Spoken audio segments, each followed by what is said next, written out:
On ne le sait pas toujours, mais certaines figures politiques entretiennent parfois des liens plus ou moins étroits avec des personnalités du monde artistique. Gad Elmaleh et Rachida Dati ou encore Jean-Christophe Cambadélis et Charlotte de Turckheim en sont de parfaits exemples. Mais s'il y a bien une relation que l'on ne soupçonnait pas, c'est celle qu'entretenait Lionel Jospin avec un célèbre comédien.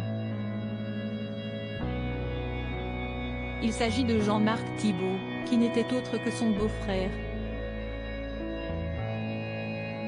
En effet, ce dernier a rencontré Sophie Agacinski, elle aussi comédienne, sur un tournage en 1965. Ils ont eu un fils ensemble avant de se marier au bout de 18 ans de vie commune. Il est ainsi devenu le beau-frère de l'ancien Premier ministre socialiste, ce dernier étant l'époux de la philosophe Sylviane Agacinski, la sœur de Sophie. Décédé en mai 2017 à l'âge de 93 ans, Jean-Marc Thibault était notamment connu pour avoir formé après la Seconde Guerre mondiale un iconique duo d'humoristes avec Roger Pierre. Portés par le succès, ils ont amusé la France pendant près de 30 ans. Ils se sont ensuite essayés au cinéma notamment avec La vie est belle, 1956, Vive les vacances, 1958, ou encore Les motards l'année suivante. Le beau-frère de Lionel Jospin a ensuite continué sa carrière en solo, enchaînant des dizaines de films et séries, dont Maggie, pour le grand et petit écran.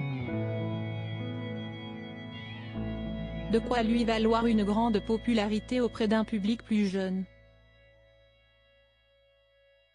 Obsèques de Jean-Marc Thibault, Christiana Reali, Francis Huster, Robert Hossein très ému lui rendent un dernier hommage. Une femme élue à l'Académie française. C'est en 1990, lors du mariage de son ami Jean-Marc Thibault avec la comédienne et documentariste Sophie Agacinski, que Lionel Jospin a fait la rencontre de sa femme, Sylviane Agacinski.